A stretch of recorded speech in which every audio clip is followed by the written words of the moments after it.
ملک پارس کا بادشاہ بہت پریشان اور دکھی تھا۔ حالانکہ سارے ملک میں بہت خوشحالی تھی اور اس ملک کی عوام بہت سکھی اور خوش تھی۔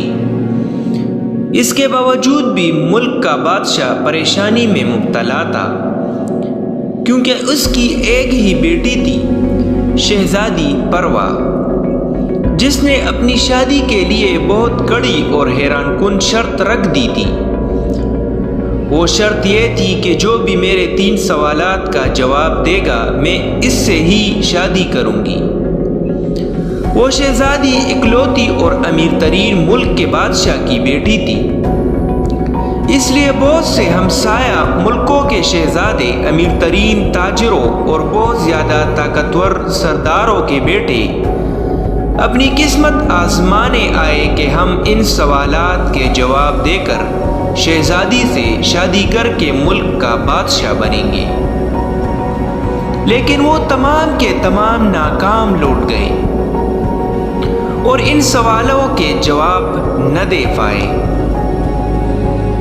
اس فکر نے بادشاہ کو بیمار کر دیا اور وہ رو رو کر اپنے پروردگار سے دعائیں کرتا کہ اے میرے مالک، تو ہم پر رحم فرما اور ہمارے لیے آسانیاں پیدا فرما۔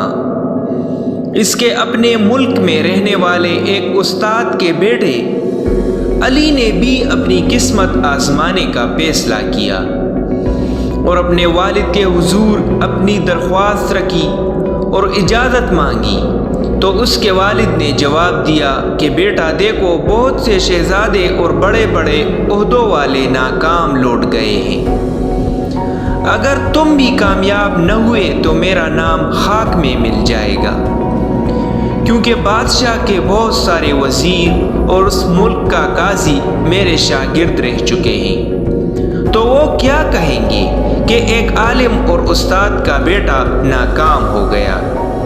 تو علی نے جواب دیا کہ ابا حضور، جہاں اتنے بڑے بڑے لوگ ناکام ہو گئے، اگر میں بھی کامیاب نہ ہوا تو کیا ہوگا، لیکن میں اپنی قسمت ضرور آزماؤں گا۔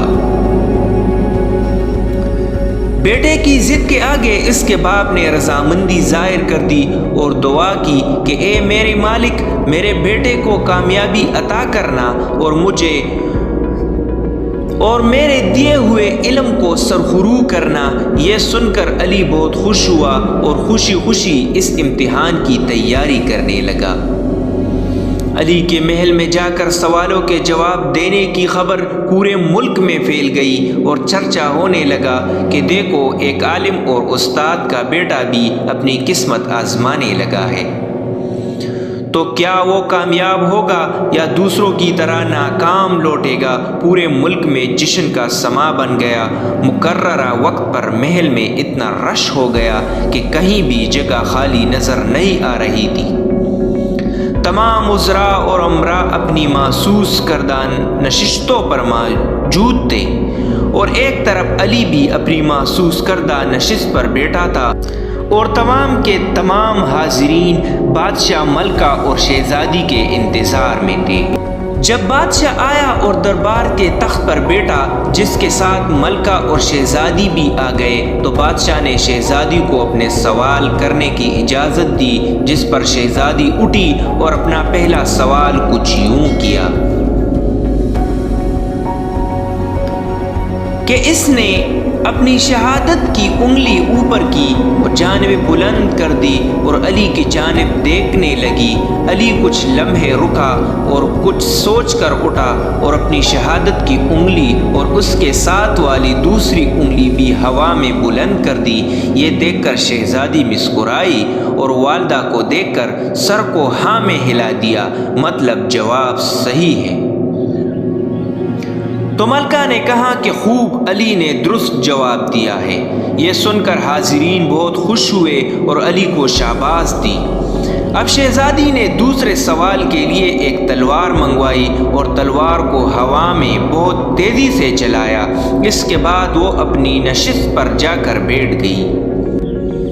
اب تمام کے تمام لوگ حیران ہو گئے کہ یہ کیسا سوال ہے اور علی اس کا کیا جواب دے گا۔ تمام نگاہیں علی کی جانب مرکوز ہو گئی۔ اس دوران علی کچھ دیر سوچتا رہا اور اٹھ کر اپنی جیب سے قلم کو باہر نکال کر ہوا میں لہرا دیا۔ یہ دیکھ کر شہزادی نے پھر خوشی سے اپنی والدہ کی جانب دیکھا اور ہاں میں سر ہلا دیا تو ملکہ کی جانب سے بہت پرجوش اور خوشی سے بھرپور آواز آئی اور اس نے درست جواب دیا ہے۔ یہ سن کر محل میں موجود جم و غفیر کی جانب سے علی کو مبارک مبارک کی صدائیں سننے کو ملی اور تمام حاضرین یہ سوچنے پر مجبور ہو گئے کہ سوال کیا تھا اور جواب کیا۔ کچھ سمجھ نہیں آ رہی تھی کسی کو بھی۔ اب تیسرے سوال کی باری تھی اور سب دعائیں مانگ رہے تھے کہ اللہ پاک علی کو اس تیسرے سوال پر بھی کامیابی عطا فرما۔ تیسرے سوال کے لیے شہزادی فروا اٹھی اور بھاگتی ہوئی دربار کی سیڑھیاں اتری اور اس طرح بھاگ کر سیڑھیاں اوپر چڑھی اور تک کر اپنی نشست پر بیٹھ کر علی کی جانب دیکھنے لگی۔ اب تو علی کو بھی پسینہ آنے لگا اور کچھ گھبرا گیا، لیکن بڑے تحمل سے اٹھا اور سوچتے ہوئے دل پر ہاتھ رکھ دیا۔ یہ دیکھ کر شہزادی بہت خوش ہو گئی اور شرما کر وہاں سے بھاگ گئی تو ملکہ نے مبارکباد کا اعلان کر دیا کہ مبارک ہو، علی نے تینوں سوالات کے جواب درست دیے ہیں اور شہزادی نے علی کو پسند کر لیا ہے۔ یہ سن کر وہاں کے موجود لوگ بہت زیادہ خوشی کا اظہار کرنے لگے اور ساتھ ساتھ راز درانہ سوالوں کے راز درانہ جوابات کو سمجھنے کو بے قرار تھے۔ یہی حال بادشاہ کا بھی تھا تو اس نے علی کو بلایا اور مبارکباد دیتے ہوئے پوچھا کہ اب بتاؤ کہ شہزادی نے کیا پوچھا اور تم نے کیا جواب دیا؟ تو علی نے یوں تفصیل سے جواب دیا کہ بادشاہ سلامت، شہزادی کا پہلا سوال شہادت کی انگلی ہوا میں بلند کر کے یہ پوچھا تھا کہ کیا تم اللہ کی وحدانیت پر یقین رکھتے ہو؟ تو میں نے جواب میں شہادت کی انگلی کے ساتھ دوسری انگلی کو بلند کر کے جواب دیا کہ ہاں، میں اللہ اور اس کے رسول پر یقین رکھتا ہوں۔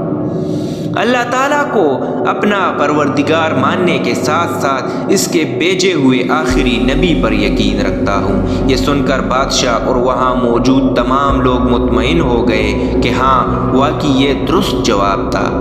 دوسرا سوال کچھ یوں تھا کہ شہزادی نے تلوار کو ہوا میں لہرا کر پوچھا تھا کہ کیا اس سے بھی کوئی مہلک یا خطرناک ہتھیار ہو سکتا ہے؟ جس کے جواب میں نے اپنی جیب سے قلم نکال کر لہرائی کہ قلم کا وار تلوار کے وار سے زیادہ مہلک اور خطرناک ہے۔